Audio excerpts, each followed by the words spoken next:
আওয়ামী লীগ মাটির নিচে পুঁতে ফেললো, সেইখান থেকে উঠা ওরা ঠিক আগের মধ্যে। কারণ বিজম্মা তো, বাপ মায়ের তো জন্মের পয়দার ঠিক নাই, তো কে কোন দিক দিয়ে লাগায় তারপরে এদের জন্ম দিচ্ছে এর কোনো ঠিক নেই। যেই কারণে এরা যেখান থেকে আসে ওদের চরিত্র ওইটাই থাকবে। এটা যতদিন বুঝতে না পারবেন ততদিন এইভাবে সুইজারল্যান্ডের মতো চর থাপ্পড় ঘুষিয়ে এগুলো খাইতেই হবে। তাদেরকে খুব দ্রুত নিষিদ্ধ করা হোক, শুধু ছাত্রলীগ না। আমি এটাকে খুবই পার্শিয়াল একটা জিনিস মনে করেছি যে একটা সংগঠন, তাদের সহযোগী সংগঠন হচ্ছে ছাত্রলীগ, সেটাকে আপনি নিষিদ্ধ করলেন, অথচ মেন সংগঠন যুবলীগ তো আরো সন্ত্রাসী, আওয়ামী লীগ সবই তো সন্ত্রাসী। এই আওয়ামী লীগ এমন একটা দল যেটা যে কোনো এলাকার যাদের এই বিজম্মা পয়দা হয় না, এই বিজম্মাগুলো যায় আওয়ামী লীগ করে। এই বিজম্মা ছাড়া কোনোদিন কেউ আওয়ামী লীগ করতে পারে না। সেই বিজম্মাগুলোকে নিয়ে আওয়ামী লীগ পয়দা হয়, তার ঘর থেকে আবার ছাত্রলীগ পয়দা হয়। এই যে ছাত্রলীগ যেখান থেকে পয়দা হইলো সেটাকে আপনি নিষিদ্ধ করলেন না, ছাত্রলীগকে নিষিদ্ধ করলেন। এটা আমার কাছে খুব হাস্যকর মনে হয়েছে। আওয়ামী লীগ, যুবলীগ, স্বেচ্ছাসেবক লীগ, কৃষক লীগ যা আছে ওদের সবগুলো সহযোগী সংগঠন সবকটাকে একদম দলগতভাবে তারপরে নিষিদ্ধ করতে হবে।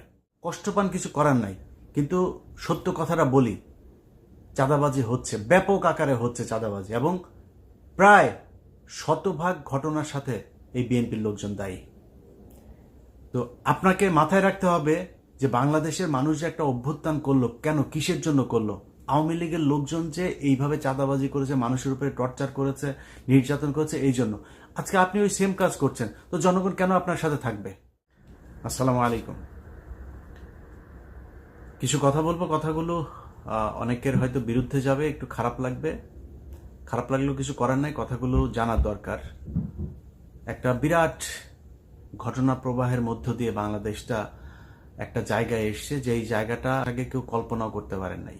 ধরেই নেওয়া হয়েছিল যে শেখ হাসিনা যতদিন বেঁচে আছে ততদিন পর্যন্ত আর এই দেশে আর কোনো পরিবর্তন, এই স্বৈরাচারকে সরানোর, তারপরে কি হয় সেটা পরের, কিন্তু এই এর আগে কোনো কিছু ঘটার কোনো সম্ভাবনা আছে বলে কেউ মনে করেন নাই।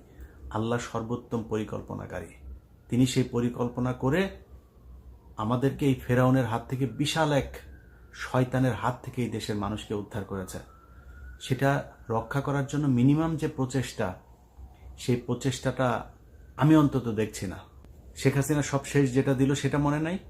কি বলেছে? কত বড় মাপের একটা চাউরা খুনি, একটা মানে একটা একটা চরম অসভ্য হইলে কোনো ধরনের তার ভেতরে অনুশোচনা বলে কোনো কিছু নাই। এখনো সে আসবে, সে আসে আবার ক্ষমতা নিবে, আবার মানুষের উপরে টর্চার করবে, আবার এগুলোর প্রতিশোধ নিবে। এইটাই তাড়িয়ে এত বড় সাইকোপ্যাথ। ইন্ডিয়ায় গিয়েছে, ওর তো ফেন্সিডিল খাওয়ার নেশা আছে। এটা তো বিভিন্ন সময় এই যে মতিউর রহমান রেন্টু থেকে শুরু করে অনেকেই কথা বলেছেন, এটা কিন্তু ফালতু কথা না। এই ফেন্সিডিল খোর এখন ইন্ডিয়াতে যায় তো ফেন্সিডিলের পুরা কারখানার ভেতরে যে বসছে, ওইখানে ফেন্সিডিল খায় তারপরে এই মাতলামো করে, 2 দিন পর পর মানুষের সাথে কথা বলে। তো এই যে অসভ্য মহিলার মিনিমাম কোনো ধরনের তার ভেতরে যে অনুশোচনা নাই, আপনি তারা মাপ করেন কেমনে? আপনি তার ব্যাপারে, তারা তো আগে থেকে বলি ভাই, কয়দিন আগে একটা কথা বলেছি, বলার পর অনেকেই বলেছেন যে ইলিয়াস ভাই এভাবে কথা বলো না, এভাবে বললে মানুষের ভেতরে ভয় তৈরি হবে।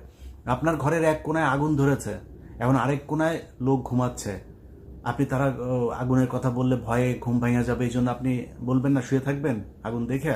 বলতে হবে তো, না বললে কি করবেন? কোনো অ্যাকশন নাই তো। কথাগুলো বলতে হবে। তাদের যত ক্ষোভ সব জামাত আর শিবিরের উপর।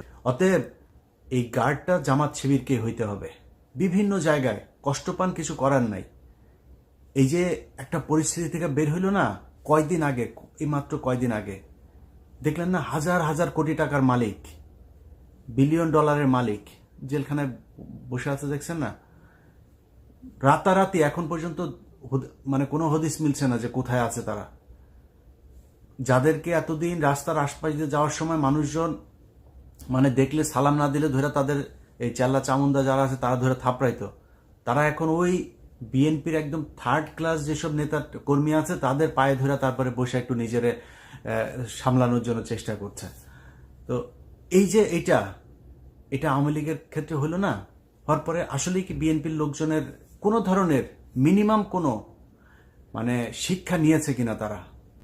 কষ্ট পান, কিছু করার নাই, কিন্তু সত্য কথাটা বলি, চাঁদাবাজি হচ্ছে, ব্যাপক আকারে হচ্ছে চাঁদাবাজি, এবং প্রায় শতভাগ ঘটনার সাথে এই বিএনপির লোকজন দায়ী। তো আপনাকে মাথায় রাখতে হবে যে বাংলাদেশের মানুষ যে একটা অভ্যুত্থান করলো, কেন, কিসের জন্য করলো? আওয়ামী লীগের লোকজন যে এইভাবে চাঁদাবাজি করেছে, মানুষের উপরে টর্চার করেছে, নির্যাতন করেছে, এই জন্য। আজকে আপনি ওই সেম কাজ করছেন, তো জনগণ কেন আপনার সাথে থাকবে?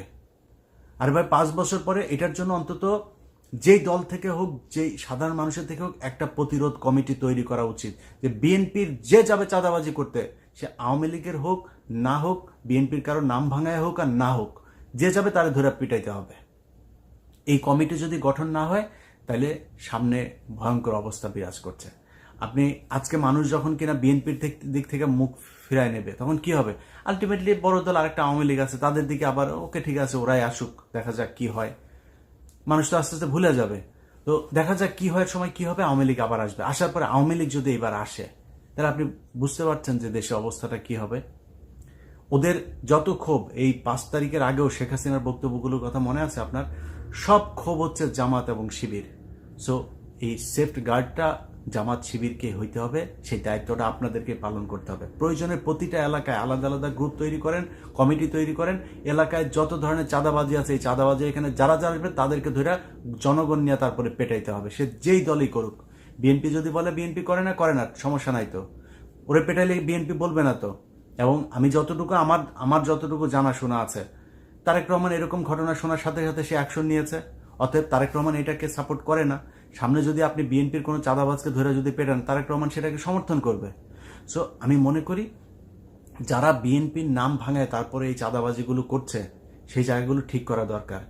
হাজার হাজার কোটি কোটি টাকা যারা এই করেছে, ইনকাম করেছে, মিনিমাম, একদম মিনিমাম লেভেলের যদি নাকি একটা শিক্ষাও যদি এটার থেকে নিত, তাহলে অন্তত চিন্তা করতো যে এত টাকা পয়সা কামায় কি করবো। আরে ভাই, দামি দামি গাড়ি ফেলায় চলে গিয়েছে, টাকার বস্তা এগুলো ঘরের মধ্যে ফেলে চলে গিয়েছে, রাখতে পারেন। এত টাকা করবেনটা কি? লাভ কি? আমার এটা বুঝান।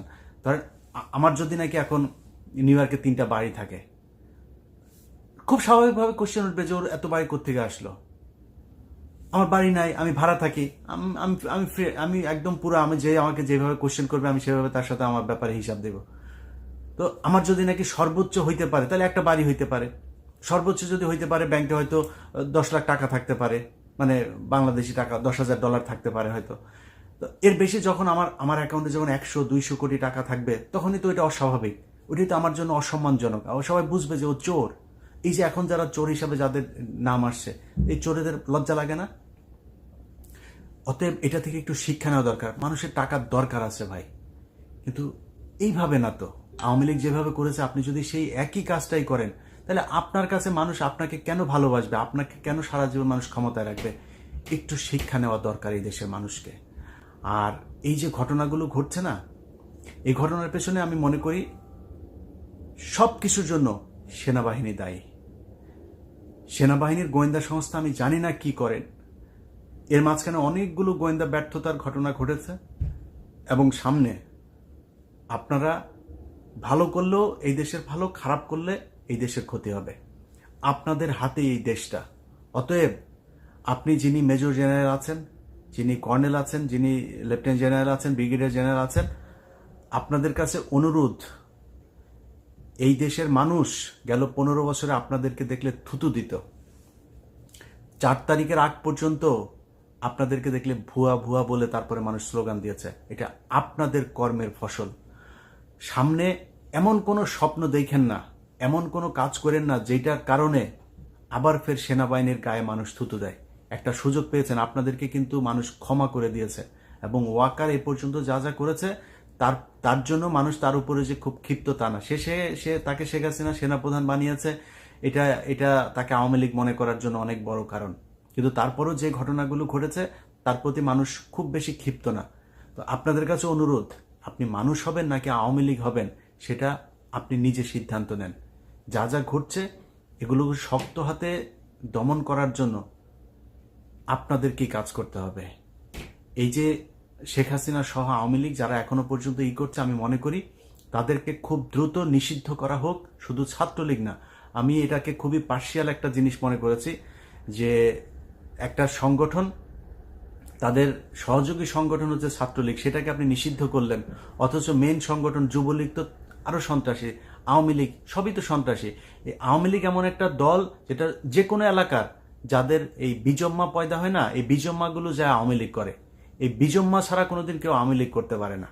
তো এই বিজম্মাগুলোকে নিয়ে আওয়ামী লীগ পয়দা হয়, তার ঘর থেকে আবার ছাত্রলীগ পয়দা হয়। এই যে ছাত্রলীগ যেখান থেকে পয়দা হইলো সেটাকে আপনি নিষিদ্ধ করলেন না, ছাত্রলীগকে নিষিদ্ধ করলেন, এটা আমার কাছে খুব হাস্যকর মনে হয়েছে। আওয়ামী লীগ, যুবলীগ, স্বেচ্ছাসেবক লীগ, কৃষক লীগ যা আছে ওদের সবগুলো সহযোগী সংগঠন সবকটাকে একদম দলগতভাবে তারপরে নিষিদ্ধ করতে হবে। তাদের ব্যাপারে ভাই আবারও বলছি, আপনারা ছাত্ররা তো আছেনই এবং জামাত শিবির এই জায়গায় সবচাইতে বড় ভূমিকা পালন করতে হবে, যেটা গেল রাতে করেছেন। সব জায়গাতে আপনাদেরকে চোখ কান খোলা রাখতে হবে, কারণ আওয়ামী লীগ কিন্তু এই দেশে আসলে হয়তো তারেক রহমান সহ কয়েকজনের উপরে তাদের ক্ষোভ থাকবে, কিন্তু বেশিরভাগ বিএনপি কিন্তু তাদেরকে এখন শেল্টার দিচ্ছে, তাদের টাকা পয়সা নিচ্ছে, তাদেরকে দলে ভেড়ায় তারপরে রাজনীতি করছে। সো জামাত শিবিরকে এই জায়গায় খুব বেশি সতর্ক থাকতে হবে এবং ছাত্রদেরকে সতর্ক থাকতে হবে। আর উপদেষ্টা পরিষদে ডক্টর মোহাম্মদ ইউনূস সহ তারপরে আসিফ নজরুল আপনাকে নিয়ে সমালোচনা করছে। যদি রয়ের এজেন্ট হয়ে না থাকেন তাহলে আশা করি এই যে ঘটনা ঘটলো আপনার সাথে বিদেশে, যে এটা আপনার সুইজারল্যান্ডের ঘটনাটা আপনার জন্য যথেষ্ট। এটা বোঝা যে আপনার শত্রুকে, আপনি এই দল এদেরকে যেভাবে শেখ মুজিবের ছবি আপনি ঘরের ভেতরে টানায় রেখে তারপরে আপনি শেখ হাসিনাটা নামিয়েছেন, এই যে একটা কাজ করেছেন না, এটার জন্য আপনার এই সুইজারল্যান্ডের ঘটনা আপনি পাওনা ছিলেন। আওয়ামী লীগ কি জিনিস এটা আপনি এখনো বুঝতে পারেন নাই। আওয়ামী লীগ মাটির নিচে পুঁতে ফেললো, সেইখান থেকে উঠা ওরা ঠিক আগের মধ্যে, কারণ বিজম্মা তো বাপ মায়ের তো জন্মের পয়দার ঠিক নাই, তো কে কোন দিক দিয়ে লাগায় তারপরে এদের জন্ম দিচ্ছে কোনো ঠিক নেই। যেই কারণে এরা যেখান থেকে আসে ওদের চরিত্র ওইটাই থাকবে। এটা যতদিন বুঝতে না পারবেন ততদিন এইভাবে সুইজারল্যান্ডের মতো চট থাপ্পড় ঘুষিয়ে এগুলো খাইতেই হবে। সামনে যদি এদেরকে যদি কন্ট্রোল করতে না পারেন, পরিস্থিতি শুধু জামাত শিবির না, যারা এখন উপদেষ্টায় আছেন, যারা এই ছাত্র সংগঠনে আছেন, জামাত শিবির সবাইকেই করতে হবে, সেই সাথে বিএনপিরও পানা থাকবে। অতএব সবচেয়ে বড় দল বিএনপি এবং আমার বিশ্বাস বিএনপির সামনে ক্ষমতায় আসবে।